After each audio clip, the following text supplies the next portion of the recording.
Amoris Laetitia, por el Papa Francisco. Capítulo 4. El amor en el matrimonio. Amor apasionado. El Concilio Vaticano II enseña que este amor conyugal abarca el bien de toda la persona y, por tanto, puede enriquecer con una dignidad peculiar las expresiones del cuerpo y del espíritu, y ennoblecerlas como signos especiales de la amistad conyugal. Por algo, será que un amor sin placer ni pasión no es suficiente para simbolizar la unión del corazón humano con Dios. Todos los místicos han afirmado que el amor sobrenatural y el amor celeste encuentran los símbolos que buscan en el amor matrimonial, más que en la amistad, más que en el sentimiento filial o en la dedicación a una causa, y el motivo está justamente en su totalidad. ¿Por qué entonces no detenernos a hablar de los sentimientos y de la sexualidad en el matrimonio? El mundo de las emociones, deseos, sentimientos, emociones, eso que los clásicos llamaban pasiones, tienen un lugar importante en el matrimonio. Se producen cuando otro se hace presente y se manifiesta en la propia vida. Es propio de todo ser viviente tender hacia otra cosa, y esta tendencia tiene siempre señales afectivas básicas: el placer o el dolor, la alegría o la pena, la ternura o el temor. Son el presupuesto de la actividad psicológica más elemental. El ser humano es un viviente de esta tierra, y todo lo que hace y busca está cargado de pasiones. Jesús, como verdadero hombre, vivía las cosas con una carga de emotividad. Por eso le dolía el rechazo de Jerusalén, y esta situación le arrancaba lágrimas. También se compadecía ante el sufrimiento de la gente. Viendo llorar a los demás, se conmovía y se turbaba, y él mismo lloraba la muerte de un amigo. Estas manifestaciones de su sensibilidad mostraban hasta qué punto su corazón humano estaba abierto a los demás. Experimentar una emoción no es algo moralmente bueno ni malo en sí mismo. Comenzar a sentir deseo o rechazo no es pecaminoso ni reprochable. Lo que es bueno o malo es el acto que uno realice movido o acompañado por una pasión. Pero si los sentimientos son promovidos, buscados y a causa de ellos cometemos malas acciones, el mal está en la decisión de alimentarnos y en los actos malos que se sigan. En la misma línea, sentir gusto por alguien no significa de por sí que sea un bien. Si con ese gusto yo busco que esa persona se convierta en mi esclava, el sentimiento estará al servicio de mi egoísmo. Creer que somos buenos solo porque sentimos cosas es un tremendo engaño. Hay personas que se sienten capaces de un gran amor solo porque tienen una gran necesidad de afecto, pero no saben luchar por la felicidad de los demás y viven encerrados en sus propios deseos. En ese caso, los sentimientos distraen de los grandes valores y ocultan un egocentrismo que no hace posible cultivar una vida sana y feliz en familia. Por otra parte, si una pasión acompaña el acto libre, puede manifestar la oportunidad de esa opción. El amor matrimonial lleva a procurar que toda la vida emotiva se convierta en un bien para la familia y esté al servicio de la vida en común. La madurez llega a una familia cuando la vida emotiva de sus miembros se transforma en una sensibilidad que no domina ni oscurece las grandes opciones y los valores, sino que siguen a su libertad. Brota de ella, la enriquece, la embellece y la hace más armoniosa para bien de todos. Dios ama el gozo de sus hijos. Esto requiere un camino pedagógico, un proceso que incluye renuncias. Es una convicción de la Iglesia que muchas veces ha sido rechazada, como si fuera enemiga de la felicidad humana. Benedicto XVI recogía este cuestionario como gran claridad. La Iglesia, con sus preceptos y prohibiciones, ¿no convierte acaso en amargo lo más hermoso de la vida? ¿No pone quizás carteles de prohibición precisamente allí donde la alegría, predispuestas en nosotros por el Creador, nos ofrece una felicidad que nos hace preguntar algo de lo divino? Pero Él respondía que, si bien no han faltado exageraciones o acentismos desviados en el cristianismo, las enseñanzas oficiales de la Iglesia, fiel a las Escrituras, no rechazó el eros como tal, sino que declaró guerra a su desviación de estructura, puesto que la falsa adivinación del eros la priva de su dignidad divina y lo deshumaniza.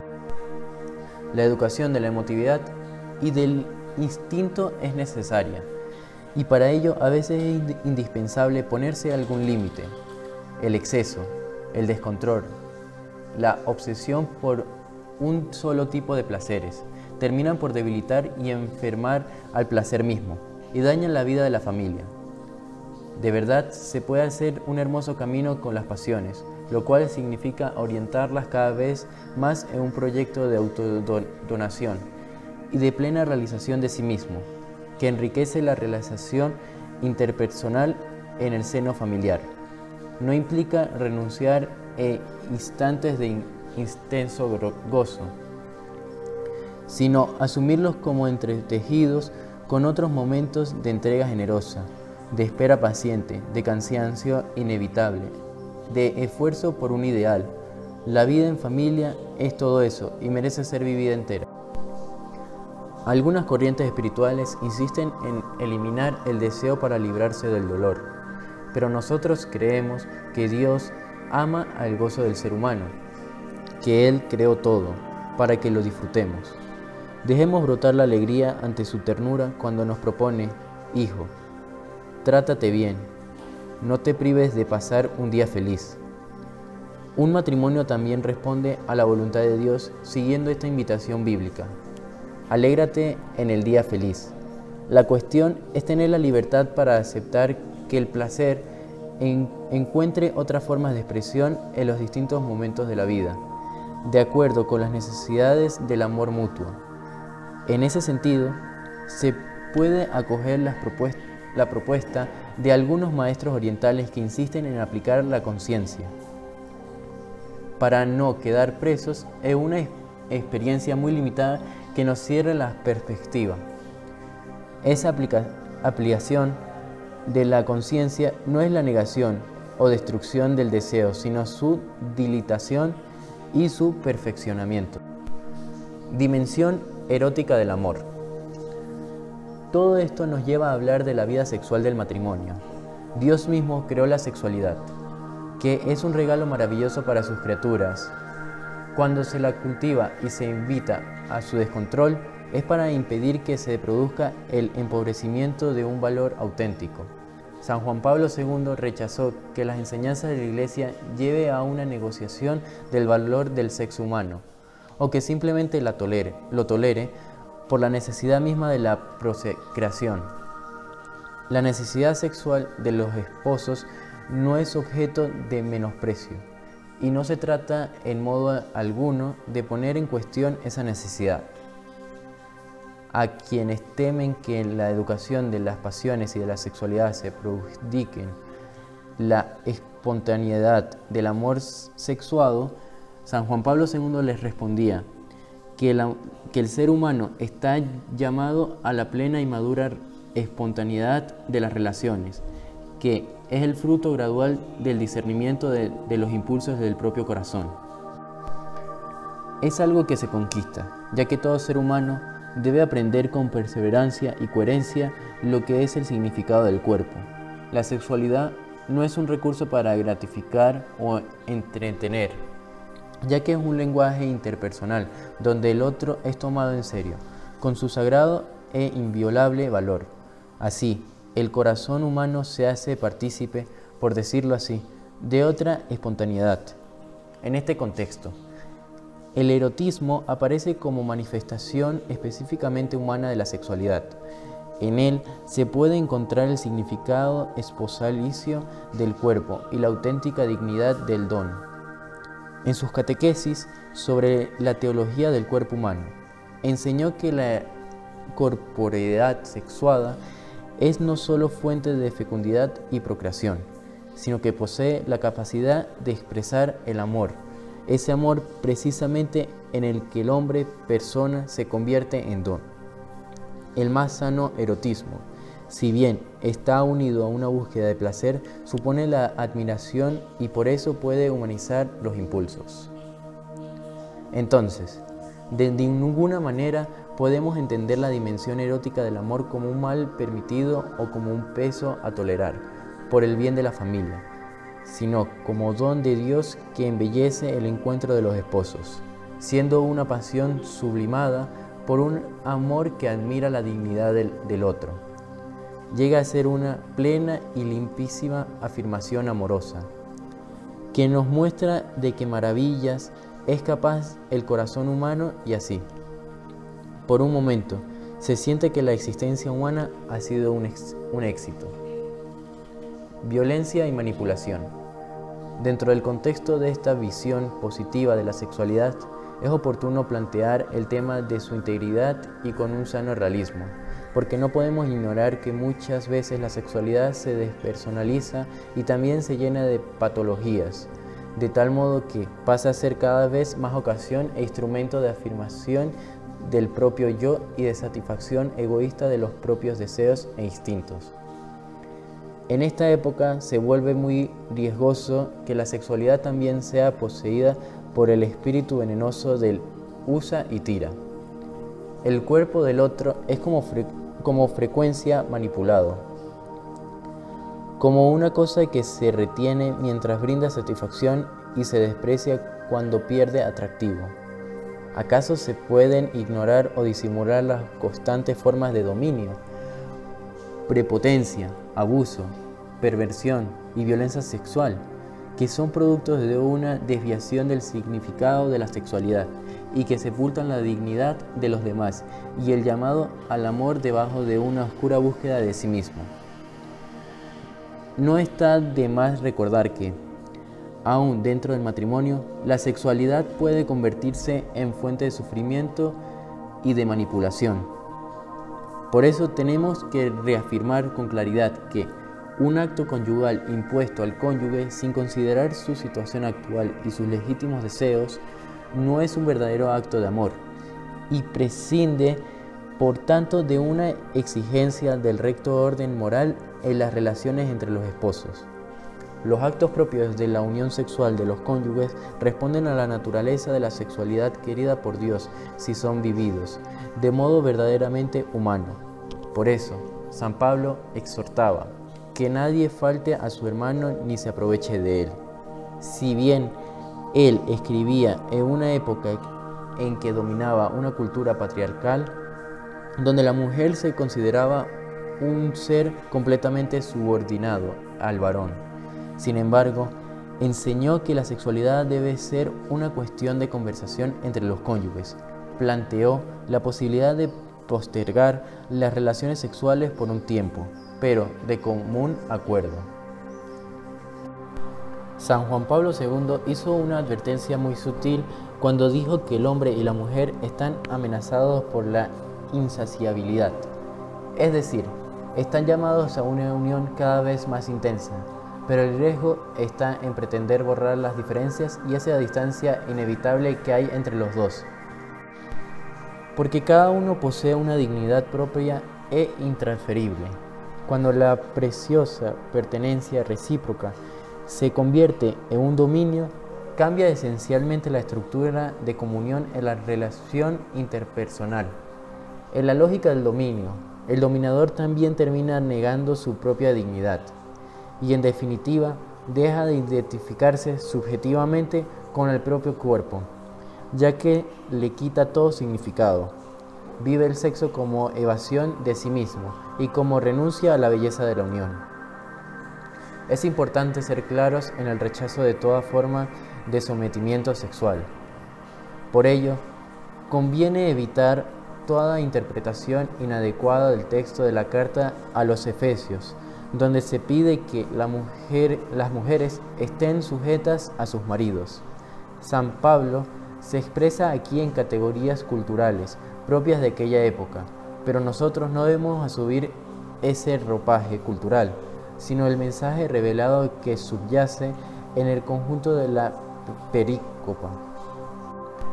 Retomemos la sabia explicación de San Juan Pablo II. El amor excluye todo género de sumisión, en virtud de la cual la mujer se convertiría en sierva o esclava del marido. La comunidad o unidad que deben formar por el matrimonio se realiza a través de un... Sin embargo, el rechazo de las desviaciones de la sexualidad y del erotismo nunca debería llevarnos a su desprecio ni a su descuido. El ideal del matrimonio no puede configurarse solo como una donación generosa y sacrificada, donde cada uno renuncia a toda necesidad personal y solo se preocupa por hacer el bien al otro sin satisfacción alguna. Recordemos que un verdadero amor sabe también recibir del otro, es capaz de aceptarse vulnerable y necesitado, no renuncia a acoger con sincera y feliz gratitud las expresiones corpóreas del amor, de la caricia, el abrazo, el beso y la unión sexual. Benedicto XVI era claro al respecto. Si el hombre pretendiera ser solo espíritu y quisiera rechazar la carne como si fuera una herencia meramente animal, espíritu y cuerpo perderían su dignidad. Por esta razón, el hombre tampoco puede vivir exclusivamente del amor oblativo, descendiente. No puede dar únicamente y siempre, también debe recibir. Quien quiere dar amor debe a su vez recibirlo como don.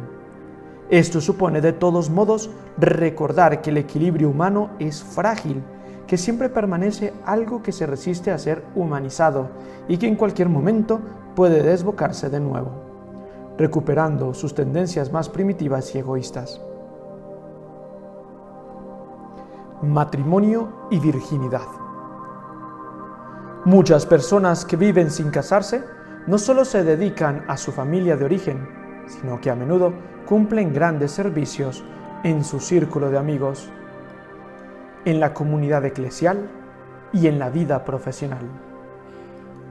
Muchos, asimismo, ponen sus talentos al servicio de la comunidad cristiana bajo la forma de la caridad y el voluntariado.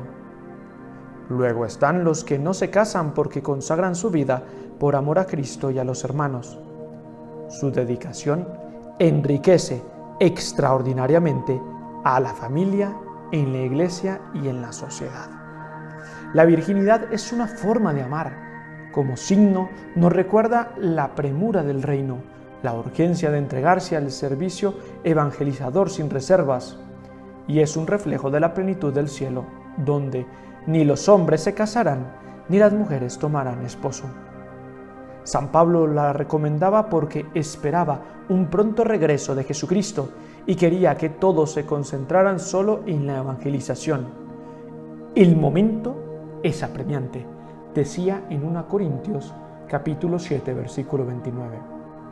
Sin embargo, dejaba claro que era una opinión personal o un deseo suyo, y no un pedido de Cristo. No tengo precepto del Señor, decía. Al mismo tiempo, reconocía el valor de los diferentes llamados. Cada cual tiene su propio don de Dios, unos de un modo y otros de otro. En este sentido, San Juan Pablo II dijo que los textos bíblicos no dan fundamento ni para sostener la inferioridad del matrimonio ni la superioridad de la virginidad o del celibato, en razón de la abstinencia sexual, de la abstención sexual. Más que hablar de la superioridad de la virginidad en todo sentido, parece adecuado mostrar que los distintos estados de vida se complementan de tal manera que uno puede ser más perfecto en algún sentido y otro puede serlo desde otro punto de vista. Alejandro de Hals, por ejemplo, expresaba que, en un sentido, el matrimonio puede considerarse superior a los demás sacramentos porque simboliza algo tan grande como la unión de Cristo con la Iglesia o la unión de la naturaleza divina con la humana. Por lo tanto, no se trata de disminuir el valor del matrimonio en beneficio de la continencia, y no hay base alguna para una supuesta contraposición. Si de acuerdo con una cierta tradición teológica se habla del estado de perfección, se hace no a causa de la continencia misma, sino con relación al conjunto de la vida fundada sobre los consejos evangélicos. Pero una persona casada puede vivir la caridad en un altísimo grado. Entonces llega a esa perfección que brota de la caridad, mediante la fidelidad al espíritu de esos consejos. Esta perfección es posible y accesible a cada uno de los hombres. La virginidad tiene el valor simbólico del amor que no necesita poseer al otro y refleja así la libertad del reino de los cielos. Es una invitación a los esposos para que vivan su amor conyugal en la perspectiva del amor definitivo a Cristo, como un camino común hacia la plenitud del reino. A su vez, el amor de los esposos tiene otros valores simbólicos. Por una parte, es un peculiar reflejo de la Trinidad. La Trinidad es unidad plena, pero en la cual existe también la distinción. Además, la familia es un signo cristológico, porque manifiesta la cercanía de Dios que comparte la vida del ser humano, uniéndose a Él en la encarnación. En la cruz y en la resurrección, cada cónyuge se hace una sola carne con el otro y se ofrece a sí mismo para compartirlo todo con Él hasta el fin. Mientras la virginidad es un signo escatológico de Cristo resucitado, el matrimonio es un signo histórico para los que caminamos en la tierra. Un signo de Cristo terreno que aceptó unirse a nosotros y se entregó hasta darnos su sangre. La virginidad y el matrimonio son y deben ser formas diferentes de amar, porque el hombre no puede vivir sin amor. Él permanece para sí mismo un ser incomprensible. Su vida está privada de sentido si no se le revela el amor. El celibato corre el peligro de ser una cómoda soledad que da libertad para moverse con autonomía, para cambiar de lugares, de tareas y de opciones, para disponer de propio dinero, para frecuentar personas diversas según la atracción del momento. En ese caso, resplandece el testimonio de las personas casadas. Quienes han sido llamadas a la virginidad pueden encontrar en algunos matrimonios un signo claro de la generosa e inquebrantable fidelidad a Dios, a su alianza, que estimule sus corazones a una disponibilidad más concreta y oblativa. Porque hay personas casadas que mantienen su fidelidad cuando su cónyuge se ha vuelto físicamente desagradable o cuando no satisface las propias necesidades, a pesar de que muchas ofertas inviten a la infidelidad o al abandono. Una mujer puede cuidar a su esposo enfermo y allí, junto a la cruz, vuelve a dar el sí de su amor hasta la muerte. En ese amor se manifiesta de un modo deslumbrante la dignidad del amante, dignidad como reflejo de la caridad, puesto que es propio de la caridad amar, más que ser amado. También podemos advertir en muchas familias una capacidad de servicio oblativo y tierno ante hijos difíciles e incluso desagradecidos. Esto hace de esos padres un signo del amor libre y desinteresado de Jesús. Todo esto se convierte en una invitación a las personas célibes para que vivan su entrega por el reino con mayor generosidad y disponibilidad. Hoy, la secularización ha dibujado el valor de una unión para toda la vida y ha debilitado la riqueza de la entrega matrimonial, por lo cual es preciso profundizar en los aspectos positivos del amor conyugal. La transformación del amor. La prolongación de la vida hace que se produzca algo que no era común en otros tiempos. La relación íntima y la pertenencia mutua deben conservarse por 4, 5 o 6 décadas, y esto se convierte en una necesidad de volver a elegirse una y otra vez. Quizás el cónyuge ya no esté apasionado por un deseo sexual intenso que le mueva hacia la otra persona, pero siente el placer de pertenecerle y que le pertenezca, de saber que no está solo, de tener un cómplice. Se pueden enfrentar las dificultades y disfrutar las cosas lindas. Eso también produce una satisfacción que acompaña al querer propio del amor conyugal. No podemos prometernos tener los mismos sentimientos durante toda la vida. En cambio, sí podemos tener un proyecto común, comprometernos a amarnos y a vivir unidos hasta que la muerte nos separe, y vivir siempre una rica intimidad. El amor que nos prometemos supera toda emoción, sentimiento o estado de ánimo, aunque pueda incluirlos. Es un querer más hondo, con una decisión del corazón que involucra toda la existencia. Así, en medio de un conflicto no resuelto y aunque muchos sentimientos confusos den vueltas por el corazón, se mantiene viva cada día la decisión de amar, de pertenecerse, de compartir la vida entera y de permanecer amando y perdonando. Cada uno de los dos hace un camino de crecimiento y de cambio personal. En cambio de ese camino, el amor celebra cada paso y cada nueva etapa. En la historia de un matrimonio, la apariencia física cambia, pero esto no es razón para que la atracción amorosa se debilite. Alguien se enamora de una persona entera con una identidad propia, no solo de su cuerpo. Aunque ese cuerpo, más allá del desgaste del tiempo, nunca deje de expresar de algún modo esa identidad personal que ha cautivado el corazón.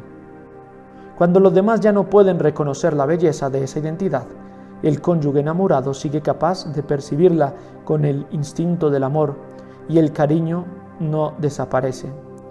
Reafirma su decisión de pertenecerle, le vuelve a elegir y expresa esa elección en una cercanía fiel y cargada de ternura.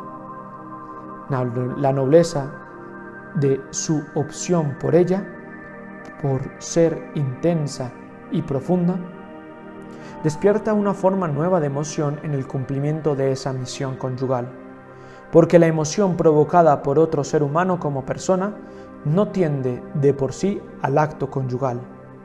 Adquiere otras expresiones sensibles, porque el amor es una única realidad, si bien con diversas dimensiones.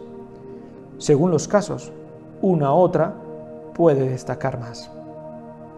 El vínculo encuentra nuevas modalidades, exige la decisión de volver a amasarlo una y otra vez, pero no solo para conservarlo, sino para desarrollarlo.